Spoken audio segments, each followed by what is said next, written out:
Hi, everybody.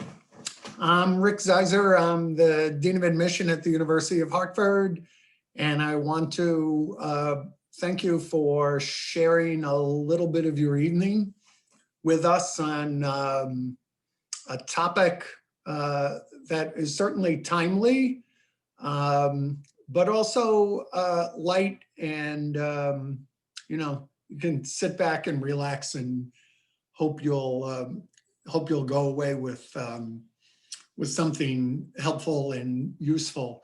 I, I was thinking achieving balance when balance doesn't exist. I went new glasses the other day and the woman said to me, "How are you?" And I said, I don't know why I said to her, "Have you asked that question of anybody in the last 8 months who has said, 'Oh, I'm great. I've never been better.'" So any opportunities like this to sit back and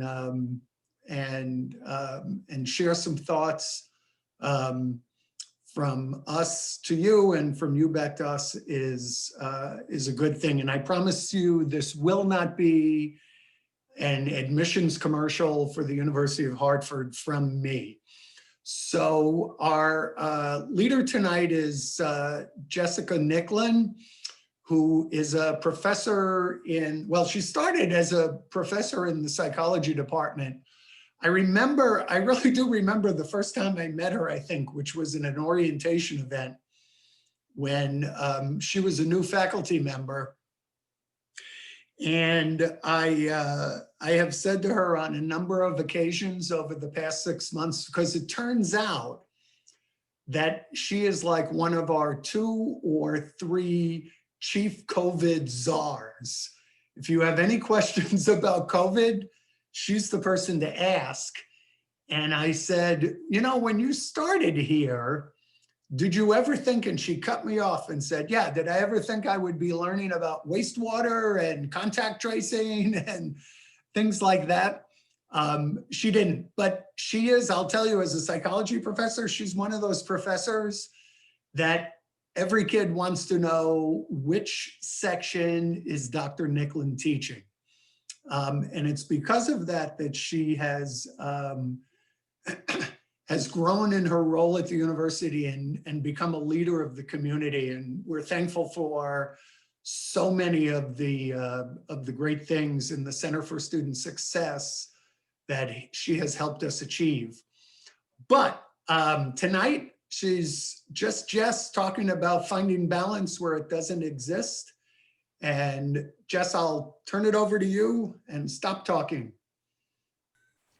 Thanks, Rick. You never know what Rick is going to say. So I appreciate the introduction and being invited tonight. And like Rick said, once a faculty member, I think always a faculty member. And in the past, 6 months or so, I've been doing nothing but COVID response. So it's really nice to get back to my roots and get to talk about something that's fun and that I enjoy. So I'm really glad that you're here. And I know we're at the end of the day and you're probably tired and you're wondering, gosh, why did I even sign on to this? So I've got the little chat here. So, please, there's a couple opportunities, I'll ask for some participation, but please do feel free to throw things in the chat or the Q&A about the presentation or, about UHeart or, whatever's on your mind, really. I want to try to keep you awake for this. So I'm going to try not to make it a lecture, try to make it interactive and try to make it applicable because I know that this is something that we're all feeling. So I'll give you a little bit of background. I have to do that professor piece, have to give you a little bit of the research, but then I'm going to put a little twist on it and give you what I call kind of a new approach to work-family balance. And you'll know why I put that in quotes in a minute. I want to try to give you some practical recommendations to walk away with, not just give you a bunch of research and then you're like, why did I listen to that? And give you some opportunity for some personal reflection. So to kick off, if you're brave and you want to throw something into the chat, please do. But if not, then just think for yourself before we get into this. What does balance mean to you? what is it like? What does it feel like when you feel really balanced, or perhaps even, it's easier for us to detect maybe when we feel really unbalanced. So think about that for a minute. If you want, again, I don't have any prizes tonight, but if you want to throw something in the chat, feel free. But I'm sure you know for yourself what it feels like to be balanced versus unbalanced. I'm looking to see if we have any brave participants.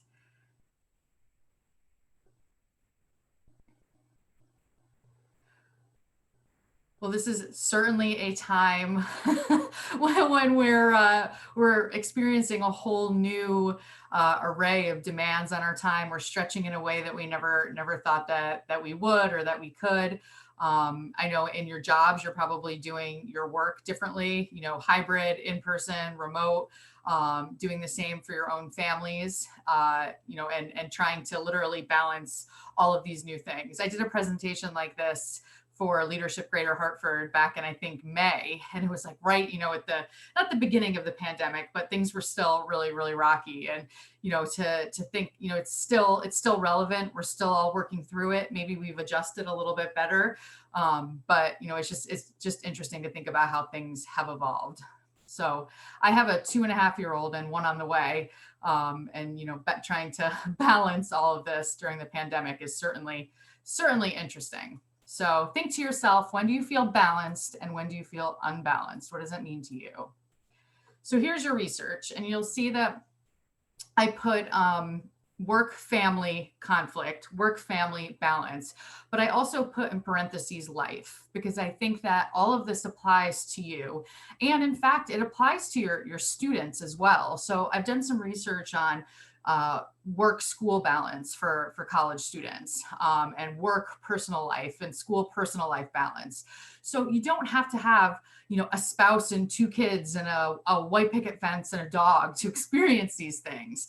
It's whatever you're dealing with, what's relevant to you, what's important to you in your life that is pertains to conflict and what you'll see in balance. So, somebody can experience work-life conflict because they're going to school at night to get their master's, and they're working, and they're taking care of their aging parent.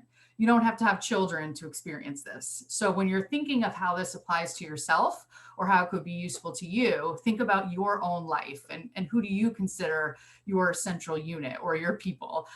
What's important to you? So my background, so I'm a psychology professor, but I'm not clinical. I'm an industrial organizational psychologist. So psychology of work, for anybody who's familiar. So I really like psychology, and I really like business, and found a way to put those 2 things together. And it's, IO psychology. So for, decades and decades, when researchers, scholars, practitioners would look at this idea of work-family balance, they would focus on conflict. So kind of the negative side. And it's easier for us to think about conflict. It's easier for us to notice negative things as opposed to positive things. So work-life or work-family conflict is a form of interrole conflict in which the role pressures from the work and family domains are incompatible. So this is probably what we feel when we feel really stressed.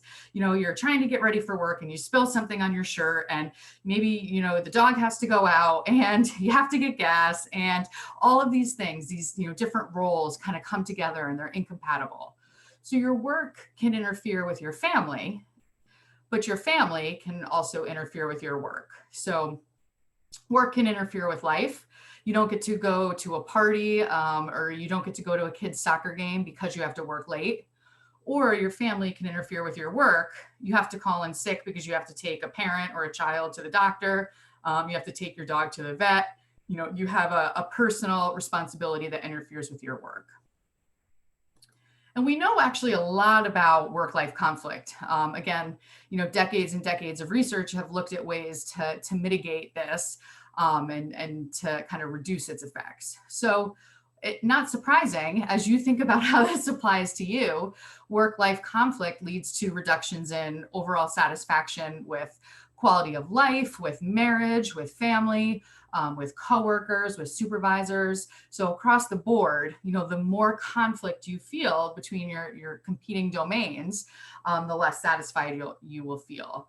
So same for your commitment to your family or your job, performance at work and at home, an increase in turnover intentions, absenteeism, stress, burnout, alcohol use, and other, psychological and physical type symptoms. So this is just kind of one list of possible implications of work-life conflict. So, if you have one kind of bad day, it doesn't mean you're going to experience all these things, but sustained, perceptions of work family or work-life conflict over time can certainly lead to a buildup of these kind of things. And of course, none of these things look really appealing, right? They're not necessarily things we're striving for. So in addition to knowing what the outcomes of work-family conflict are, we also know ways to help buffer that. So things like role clarity, what are your expectations at work and in your personal life? Do you have flexibility? Do you have schedule control? Do you have a supportive supervisor? Do you have supportive family? So all of these things can help reduce perceptions of work-family conflict. So we know the consequences and we know the things that can help minimize its effects. So basically, work-family, work-life conflict over time, bad. We don't want it, and we want to do things in our life and work in places that allow us to kind of minimize that. But it's not all bad. So in recent years, I'd say like the past 20 years or so, and I've been particularly interested in this, we've found that you need to look at the whole person. You have to look at both the negative and the positive side of the work-life interface.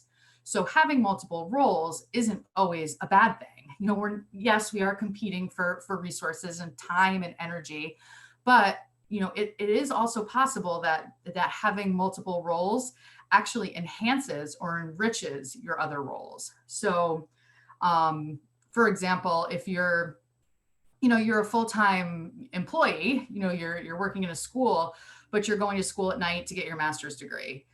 The skills that you're learning about in your master's program can apply to your job. And that's a benefit. Sure, those two things are competing with each other, but they're also benefiting you. So when we think of the work-family domain, work can positively impact family, maybe through an increase in resources like money, of course. You learn about problem solving, and you learn about scheduling or technology, and those things can help improve your family life. And the reverse is true. So family can also positively impact work. So maybe after a weekend, spending time with your family or your friends or people you care about from your church, that spills over and makes your work life better. So we know that things compete, but different roles produce new resources and new experiences that can help other roles as well. So it's not all bad. And much like our list of the implications or consequences of having conflict, you see similar things for enrichment. When people feel more enriched, or that their different roles are benefiting each other, satisfaction increases, commitment increases, performance increases, and we see less of those negative things like turnover, stress, and burnout. And much like conflict, because we're looking at the opposite side of the spectrum, we can enhance enrichment. We can enhance these positive benefits through working in places that are supportive, that have family-friendly policies, family-friendly work culture, some flexibility. We saw this before. That's pretty key. Feeling engaged in our work. It's a lot easier to feel enriched by our jobs when we feel engaged and we feel invested and motivated and challenged.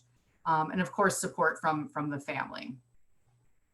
So maybe your head's exploding a little because you're like, on the one hand, having multiple roles, and again, think to you, how does this pertain to you?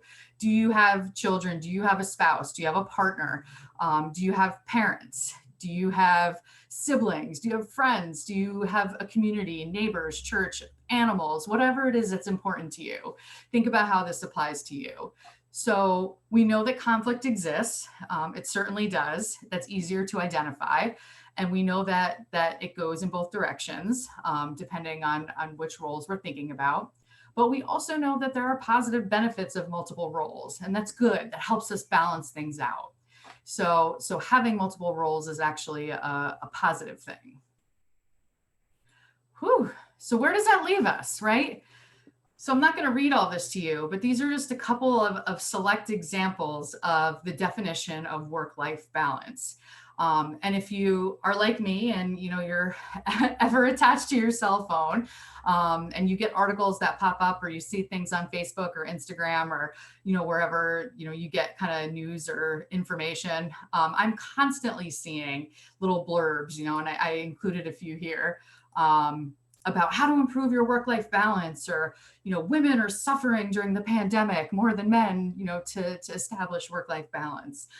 It's much like a popular culture kind of term right now, like I guess a buzz term. And I give a couple of examples of formal research definitions, only to illustrate that it's really, really hard to define. So when I asked you guys, pop in the chat, what's work-life balance to you?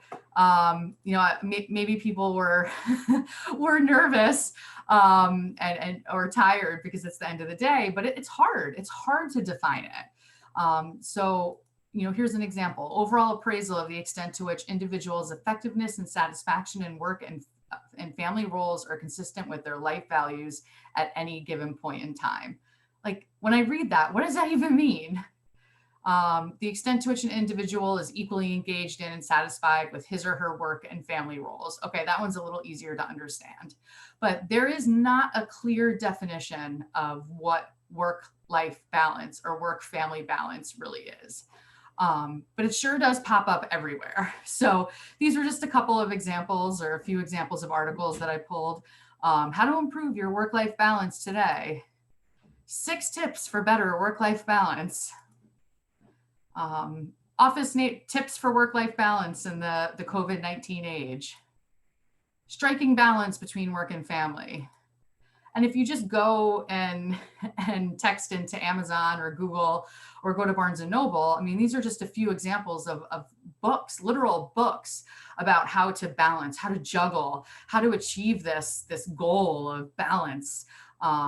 When you're expected to be a good provider and be a good employee, and be a good friend. I mean, that stresses me out a lot. And I know, with our students, that's something that's primarily on their minds. How do you do it? And here's all these books you can buy. You can get a life coach. That's something really popular right now to try to balance. But I ask you to think about, does balance even exist at all? Are we trying to achieve something that isn't that's not attainable? So sit with that for a minute. I'm just going to take a look at the chat real quick and take a breath, because I talk a mile a minute. And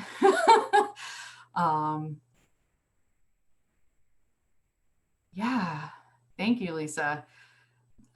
There's a strong expectation in the district to be accessible and available all the time. All the responsibilities of the job, leads definitely to an imbalance of work. Certainly, thank you. So does balance even exist at all?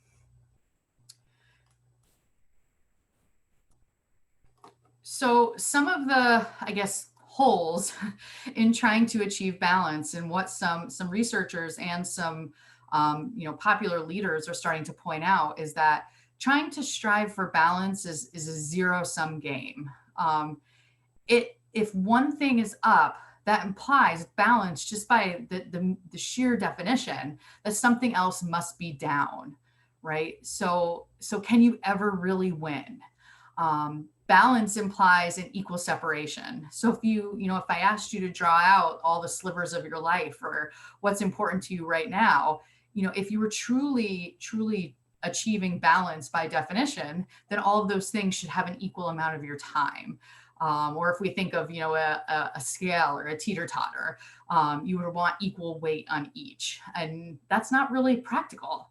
A true definition of balance focuses on time instead of enjoyment and fulfillment. So, think about quality over quantity. And, balance infers that work and family or work and life are truly separate. And I know it depends on your line of work and what you're doing and how flexible your job is. But, for some people, those two things really, truly overlap. Or your colleagues are also your friends. So, you have, different levels of overlap, and often you can't have a clear separation among the different areas of your life. So a number of holes in the idea of balance. And we see folks like Sheryl Sandberg saying, writing, there's no such thing as work-life balance. There's work and there's life, and there is no balance. Or Ariana Huffington. The conversation is built on false premise. The truth is we bring our whole selves to work. Work and life, well-being and productivity are not on opposite sides needing to be balanced. So still taking this kind of whole person or holistic perspective of, the work and life or work and family experience. So instead of thinking about balance, what I would encourage for you to do is think about it in terms of thriving. So instead of trying to achieve balance, think about yourself or your life in terms of achieving thriving. So I think work-life thriving, you can achieve a fulfilling career and a satisfying personal life by leveraging your connections and your strengths to have control over how your work and personal life are managed. So when I think of, my own life, and I do picture back to the very beginning of the pandemic when I had a 2-year-old home, and, trying to work and, having expectations at work while, this poor kid is sitting there, honestly, with his Kindle in his lap, and, trying to entertain him and, feeling like kind of a terrible parent, and also not like I was doing my job well either. And just, feeling kind of unbalanced. But there are also certain days where I spend a lot of time at work and I don't get to see my son, but I'm making that choice and I have control or autonomy over that. I'm doing good things at work. I'm making a difference. I'm sharing connections. And that day I spend a lot of time at work and not a lot of time with my son, but that's okay. I had a good day and I don't feel like I'm unbalanced. I think that is thriving. So if anyone can think back to their Psych 101 classes, if you remember self-determination theory, it's one of the most popular models of motivation and growth in the literature. And it applies, I love it because it applies to students, it applies to adults, it applies to work, sports, health, you can find so much on this. But I believe it applies to how we thrive in our work and personal lives. So in order to achieve work-life thriving, we have to have autonomy, competence, and relatedness. So I'll walk you through this. So autonomy is the the need to experience self-direction and choice in one's behavior. So, to have perception of control. So if you have autonomy, if you feel like you're making some choices when it comes to your work and your personal life, then you can experience thriving. Now, I know that's not always practical. I would love to, well, let's be serious. When's the last time I slept until like 10 o'clock, right? But I would love to go to work when I wanted, and spend time with my family when I wanted. But, that's not realistic. But I do have choice over how I distribute my work throughout the day. I do have choice over how I get things done with my family on the weekends. You have to find the things in your life that you do have control over and exercise control over those things, both in your work and your personal life. That's so important for feeling like you're thriving. The second element is this idea of competence. You have to feel effective in your own environment. You have to feel capable. You have to, feel, just confident. So you want to put yourself, and I'll give you some examples, but you want to put yourself in situations where you can learn and grow. And even if you make mistakes or you have setbacks, that you're challenging yourself, and you're demonstrating your skills and your abilities. So this is like, having maybe, and you might be able to relate to this, having a master's degree, but then being in an entry level job, you're never really going to fulfill that need for competence, and you're never going to be able to necessarily thrive because you're not being challenged. You're not using your skills and abilities in a way that allows you to do so. And same for your family, or your friends. You want to feel confident. You want to feel confident when you're in those roles. That's important. And finally, relatedness. So the psychological need to be valued, respected, and regarded as important by others. So that's important in your professional life and also in your personal life. So if you have friends and family that don't respect you, and aren't, giving you the support and love that you need, and you're not able to give them the support and the love that they need, you're not going to have this sense of relatedness. And same thing at work. So autonomy, competence, and relatedness, important for thriving. So how do you do these things? One thing I love about self-determination theory is that really small changes that don't cost you a lot of money. It's like, what's the secret tip? You can make really small changes in your life and see really big benefits in how you feel. So if we want to enhance our sense of autonomy, we need to find opportunities for self-direction and choice. Put yourself in professional situations that allow you to do that. Structure your work. And again, you might have to be to work at 8:30 to 4:30. And then, like you said, having to work at night and respond to parents, and you have all these demands. But think about the things in your life that you do have control over, and how can you structure them. That's very, very important. I think out of all of these, the three of these, the autonomy is the number one supported and important factor really for thriving and motivation and well-being, because people need to feel self-determined. They need to feel some sense of control over their well-being. Things that really hurt autonomy are extrinsic rewards. Interestingly, we think that we like money and recognition, but over in the long term, tying behaviors or expectations to rewards often ends up falling flat.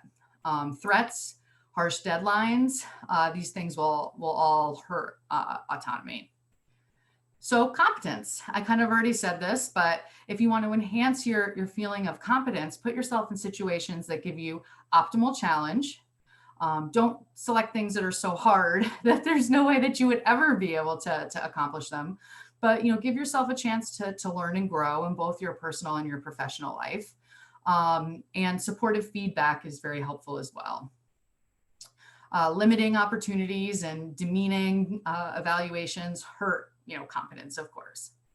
And finally, relatedness. So opportunities for social interaction. It's so important for us right now, having it depends, I guess, on your school and your schedule, but you don't realize how much you miss being around your colleagues when you're all remote. It's just not the same. So still finding ways to have those social interactions and those relationships with coworkers and friends and family, and trying not to isolate ourselves. That will reduce relatedness.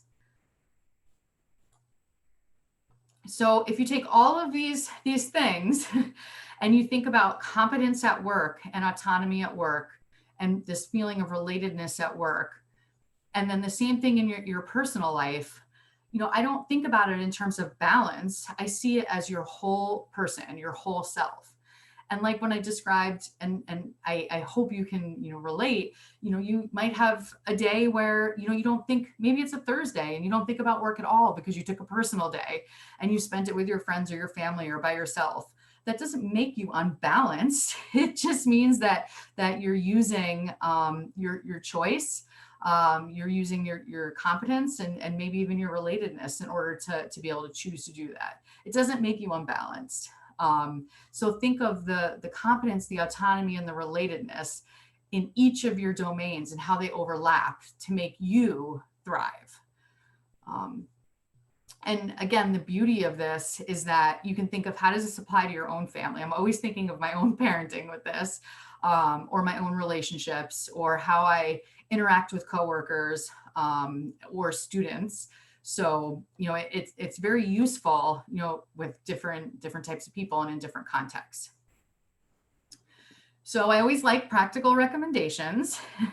If you can take anything away, I would recommend thinking about, how can you exercise choice over your activities? Focus on quality, not quantity, of your work, of your family interactions, how you spend time with friends, with your family, with coworkers. Don't be afraid to say no. It's not about the quantity, it's about the quality. And again, that's where kind of balance falls short. Excuse me. I think of, what do the kids call it? FOMO. And, especially, pre-COVID, that pressure to be at every soccer game or at every family member's birthday party. You wouldn't want to miss an event, right? Or you wouldn't want to miss, something at work. And think now, it's not necessarily about the quantity. Make those interactions count. It's about the quality. Take risks. If you're feeling bored at work, or you're feeling stagnant in your relationships, take risks. Consider learning something new. I'm one of those people that's always searching for a hobby. Like, I want a hobby, but then I try to garden, or I try to get into photography or the piano, and I haven't quite found my hobby yet. And maybe that's because you can't force a hobby. But take some risks for yourself in your relationships and at work. Ask for what you need. If that's support from a supervisor, from colleagues, from parents, in the case of having to work with parents in your jobs. And same thing from family and friends. A lot of times people don't know what it is that you necessarily need. And build strong relationships. So, good quality relationships. You can't do it. Nobody can do it in isolation. Good relationships with friends, family, coworkers, supervisors, everybody. These things really touch on what I believe to be your work-life thriving. My next slide says for supervisors. So maybe you are a supervisor, but even think for your students, people that you're working with every day.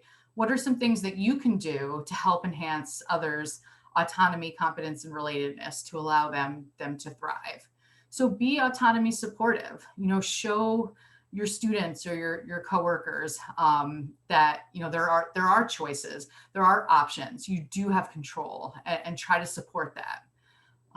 Same for ourselves, for others, creating opportunities for challenges and feedback. It's okay if you fail. It's okay if you don't hit it, the nail on the head right out of the gate. But providing supportive feedback, so important for growth and for thriving. Build a supportive and collegial environment, and recognize individual differences. So, as I talk about this, something that honestly this presentation really lacks is, a discussion around, diversity, cultural differences. Realize that some people also have, more of a preference for autonomy, or more of a need for competence than others. So while I do believe in this model and this idea of thriving through your competence, autonomy, and relatedness, we are all individuals and we have different needs, and it's really important to recognize them.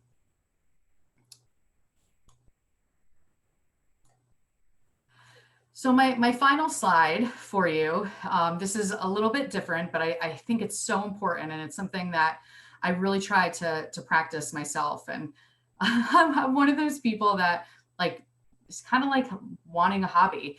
I really want to like yoga, and I really want to like meditation, because I know how powerful it is and I know how important it is. But, I can't stick with it. I can't get into it. But practicing self-compassion is something that has changed how I think, and how I approach, situations, especially setbacks. And it doesn't take a lot of time. It doesn't take a lot of resources. And if you have any hobbies for me, please suggest them, because I really like one, but I just can't jump on a hobby. But anyway, as you're working toward thriving or balance or whatever you want to call it, that works for you, I encourage you to think about this idea of self-compassion. And I think this is so important right now for us all trying to navigate this new environment that we're in. So when you think of, your children or your students or your friends or your family, when they have a setback, we're so good at patting them on the back and giving advice and saying, don't worry, you'll get them next time, pal. It happens to everybody. It's not that bad. But when we make mistakes, when we have setbacks, when we feel like failures, we don't extend that same courtesy to ourselves in the same way. So self-compassion, and if you're interested in this, you can just go to selfcompassion.org, and there's a ton of quick exercises, things to look at. And it's by Kristin Neff, and her book's really, really good, or her TED Talks, is being really kind and understanding and forgiving to yourself. So there's 3 elements to this I want you to think about, and try to practice it, because I really try to do the same. So even in those little daily blips, it doesn't have to be a big mistake or a big setback. Did you ever send an email, to the wrong coworker that you wish you didn't send? Or maybe you were late picking up somebody, or just you were late to work, or any of just those little everyday nagging things that can get to us. Try to practice self-compassion. The first element to this is mindfulness. So that means bringing the negative feelings to your awareness, experiencing them, not trying to push them away, but also not trying to ruminate over them. So you had a setback. So you were late to work. So you made a student cry. So you made your kid cry. Whatever it is, feel it, experience it, allow it to come into your awareness, but don't ruminate over it. Don't obsess over it. That feeling of, what is everyone thinking about me? How could I have done this different, over and over and over again, is so not good for us. So be mindful of your feelings, be mindful of the experience, but don't ruminate over it. Don't obsess over it. Recognize that the experiences that you're having, others are experiencing them as well. So that's common humanity. You are not alone. Do not isolate yourself. So the kind of day or what you're experiencing is felt by others. Just that feeling of you're not alone is so important. And finally, just self-kindness. This should be easy, but it's so hard. It's so easy for us to say, I'm not tall enough, pretty enough, rich enough, smart enough, when really we should be looking in the mirror and saying, you're doing a pretty good job. And again, I know you would give this advice to your students. I know you'd give it to your kids, but we don't do it for ourselves. So I try to think about this when I have a negative day or a bad day or some kind of setback.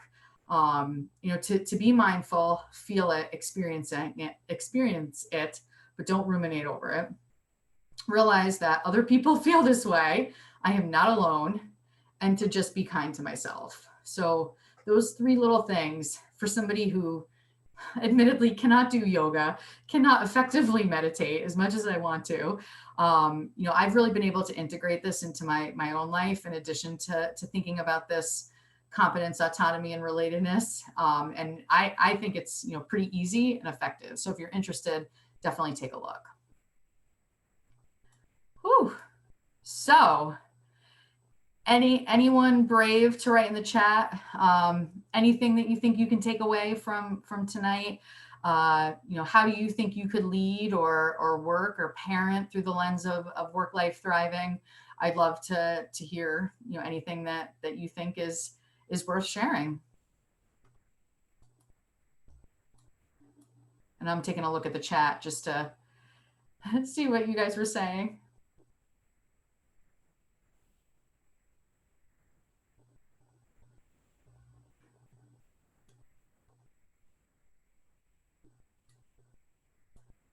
Well, if anyone has questions after, tonight, I'll just put Oh, I like removing the word balance. Yeah. It's so hard for us to take care of ourselves and just stop and, you know, just think about these things. And again, little changes, really little changes. Let's see. And like I said, I'm an IO psychologist, not a clinical psychologist. So, you know, I'm never trying to fix people or, you know, diagnose, you know, just trying to see how we can be our best selves, you know, with both our work and our personal life. Yeah. So if you have any questions after or any, you know, offerings or, you know, anything, do feel free to email me. I just put my email in the chat. Would love to hear from you. So thank you, Rick. I think I'm good. Yep. Thanks, Jess. You know, it occurred to me that we both tried Cardio Storm as a hobby. Do you remember that? Oh yeah, that was, yep. I like Cardio Storm more than I like yoga. Yeah. Yeah. But So as I said, I did not want to turn this into a commercial for the University of Hartford at 8:13 at night when you got to get back to work tomorrow. However, I will say three things that that I want to make sure you know. One is, this is hardly a commercial, maybe a public service announcement. One is we have started back an occupational therapy program for next year. If you have students who are interested in OT. Number two, we have an amazing new building that will be open in the fall for our health profession programs and some programs in engineering. It is remarkable. So great for students who are going to study nursing, OT, PT. And the third thing is Jess and her colleagues over in the Center for Student Success helped achieve a, I don't know, 4 or 5 point increase in the freshman to sophomore year retention this past year. Considering COVID in the mix of all that, it's quite a remarkable achievement. It is a place more than ever that that really sees as our goal to get your students or your former students from the beginning to the end successfully. So if there are no other questions, I hope you enjoyed this. You can get a hold of me. I'd be happy to hear from you about admissions things. You can find me on the website. Call me. And good luck keeping some work-life balance. So, all right. Good night, everybody.